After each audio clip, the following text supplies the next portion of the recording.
It's a really small world sometimes. I'm going to give some examples. One that's fairly new, some that aren't, and some that are responsible because the system has decided to cripple orphans and hold them down. So there's Jasmine,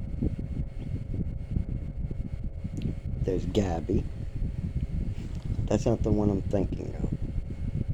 There's Robert that we're going to go over. He was at my birthday party, or I should say cookout. But the one I'm thinking of, Katie? Katie. Katie Florence? No. Yes, Katie Florence. Katie.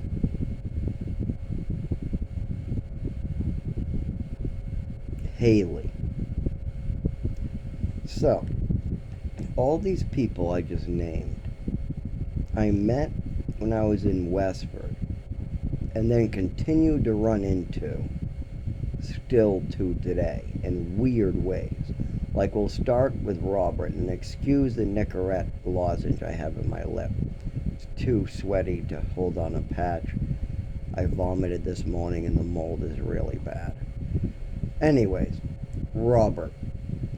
I first met Robert when I was about 16 years old in Algonquin. I had no idea I'd meet him again. I was in Algonquin on a vacation. I was with a friend. I think might even been my nephew, maybe my neighbor. I don't remember who actually. But we met another friend that was vacationing for the summer. He was working up there, much older than us, taller than us. His name was Robert. We hung out for the day, and then I thought I would never see him again. Years later, I'm on the streets living, couch surfing, and I'm having to live this way only because my mother and father do not want to handle their shit. My brother's willing to help me. My nephew's willing to help me, but there's nothing they can do to help the situation. My brother has his own problems and has a financial problem. My nephew's too young. Anyways, I leave that and I'm couch surfing. A guy needs marijuana, and I introduce him to another guy, and I don't see this guy again. I say, he looks familiar. Looks like a nice guy. I run into him again, but this time he says, why don't we just hang out? I go and meet his mother, what is not a normal thing. I mean, I've been living on the streets with gangbangers, rapists, murderers, people who came from Puerto Rico looking at 7 years in prison that just offed a whole car of people with a shotgun. These are not people that you go see their mothers. But this guy somehow likes me and he has a connection. Now, we don't realize it at first, but we're the two people that met in Algonquin. But something's clicking where we feel like we're long lost friends because of that. I meet his mother. His mother loves me. Still to the end. I'm sure she doesn't love me today. I don't really know. I tried to tell Robert that taking Suboxone without a prescription would be a bad idea, and he should tell his mother that he needs a prescription. So if she ever found out, that would have been bad. And I would tell him constantly just to go tell her and go get a prescription. Nobody's going to do anything. You're in college, you're about to graduate. It's not going to change a thing. You're already going to fail a urine screen for that medication. They'll give it to you. So I don't know whatever happened with that, but he got sober. And even at the end, his mother still liked me and we became friends. But it's funny how that realigned. Now, there was another foster kid I kept on running into called Haley. Now, my mother had her over in Westford during the foster care ages. That's where I first met Haley. Then I met Haley and Gabby in North Star. Then I met Gabby in a program. Sorry, no, then I met Haley in a program called, when I was 19, called Highfields in Lawrence. And then I saw Haley again in Lowell because she just happened to get an apartment right next to the park I was sleeping at. Well, in the woods a little bit, but because the cops don't let you actually sleep in any public areas, even if it's a park, anywhere. It doesn't matter where you are. It has to be hidden from the public where nobody will ever find your body. Then you can sleep. Anyway, so just happened. We ran into each other and she blew up like a balloon.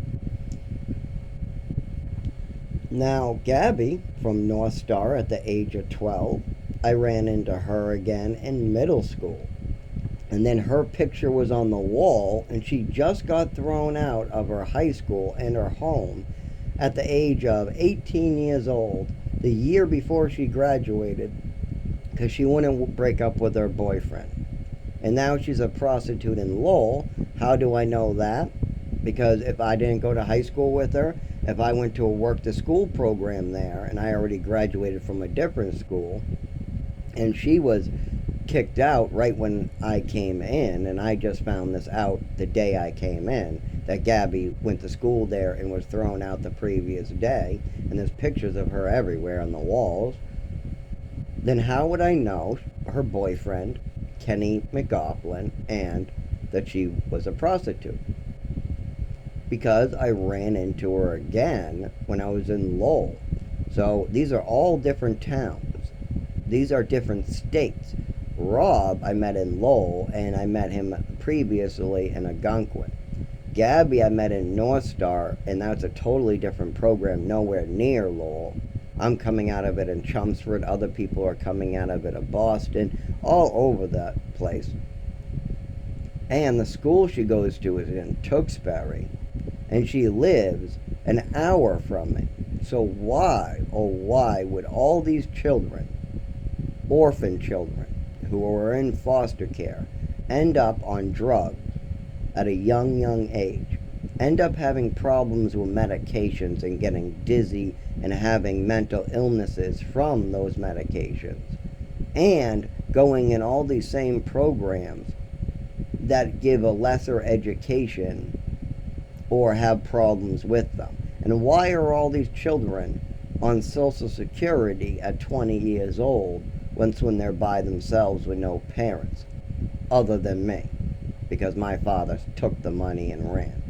But all these other orphans who grew up in the exact same system as me, like Gabby was adopted, Haley went through foster care, Jasmine went through foster care, and Angly Beth was a immigrant that had parents that didn't speak English.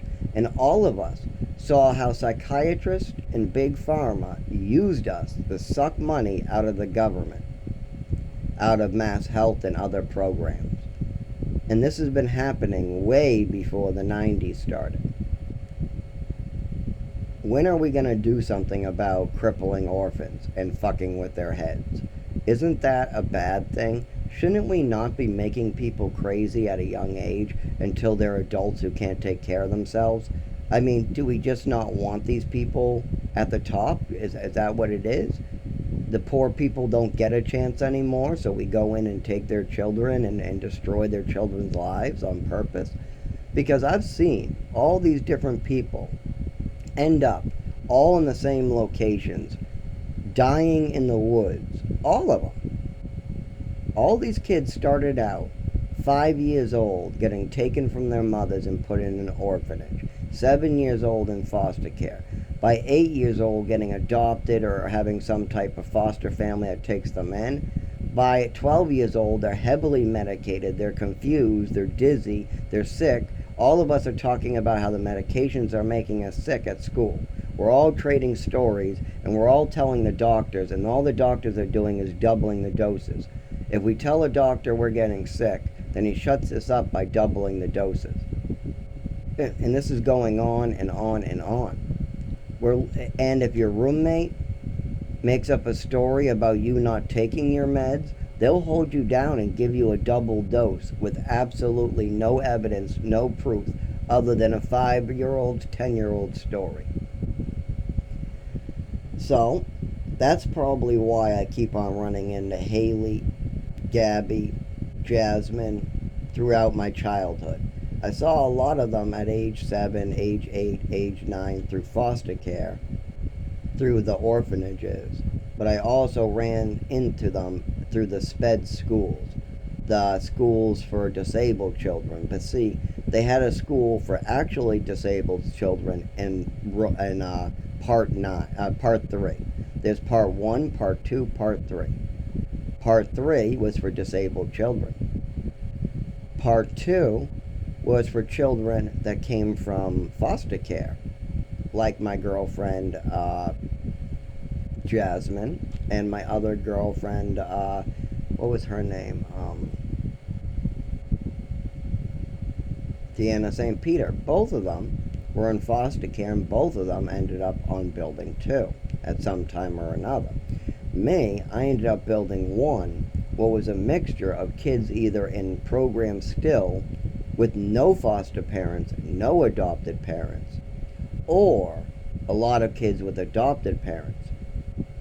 There was actually at least 15 children that were just adoptees. And that's where Katie comes in. I went to high school. She was an adoptee. She ended up on the streets of Lowell. Apparently, Gabby, me, and a bunch of other people that I grew up with, and a bunch of people I don't remember that said they saw me before in these places, but I don't remember them. All of us ended up getting dropped off at the age of 18 to live in the shelter right away. And I was the only one of them that's disqualified from living in a shelter because my disabilities were never established or even talked about. So when my disabilities become apparent, then I can't walk or can't talk or I have a seizure, they tell me I got to go to a doctor before I come back. But the doctors don't work with me because my mother and father made sure they would never get in trouble for what they did to me. So that's probably what's going on with them. But it's a small world when it comes to other people like Robert. But it's very clear what's going on with these children like Gabby. She started out in foster care. She gets adopted. She decides she wants to keep her boyfriend and be loyal. Her parents have been told that they can drop them off at 18 years old right at the shelter in Lowell. Because the orphanages tell this to the parents. Oh, it's not your responsibility. Just drop them off at 18. Just drop them off at 18. But then all these kids who got adopted all over Massachusetts all end up with no jobs, living off of Social Security. Jasmine on Social Security. Angly Beth on Social Security. Gabby on Social Security, didn't reapply, still qualified, but she's already back on it last time I heard. All of them on Social Security. Me, I'm supposed to be on Social Security, but my father screwed it up. So why are all these orphans on Social Security and not able to work? Well, they never got an education. A lot of them have been crippled and poisoned for years, and only in a light way, so they don't realize it. They don't realize that taking 3 pills during the day that are heavily dangerous meds might be affecting them. See me, I got really fucked up by Big Pharma because I had a mother going, give me more pills, give him more pills, I want more pills, drug him some more, drug him some more. These kids had parents going, I'm not sure if we should give them these. I'm not so sure. Maybe we should cut them off. So with parents like those, they were limited. But the psych industry targets these people, and there's studies now. Since the 2000 to 2024, there's been several studies showing that immigrant families who don't speak English, orphan children, and foster children are targeted by Big Pharma and psychiatrists because they're a vulnerable area. And it's up to my mother and father to protect me from that after my adoption. Instead, my mother used that to cover up what she did and the mistake she made, like giving me an overdose and messing around with these pharmaceuticals even more so than the doctors allow, as even more so than the government allows. So much so that it's a crime. And then she chose to take me out of Massachusetts when the help started to come through the doctors, physical therapists, speech therapists, when they started to realize something was wrong and something changed in my body, and the teachers started asking questions. I was moved to Texas. My dad got a job offer. He turned it down, but my mother yelled and said that this needed to go to a vote and that we needed to go, and she wanted to go, and she needed to change the scenery.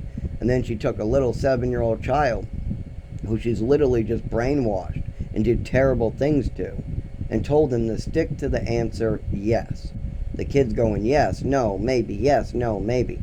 Which parent do I pick? Do I pick my mother or father? Mother or father? Mother or father? And then the mother brings me in another room after I'm complaining about weather and tells me to stick to a yes. What mother does that to her son?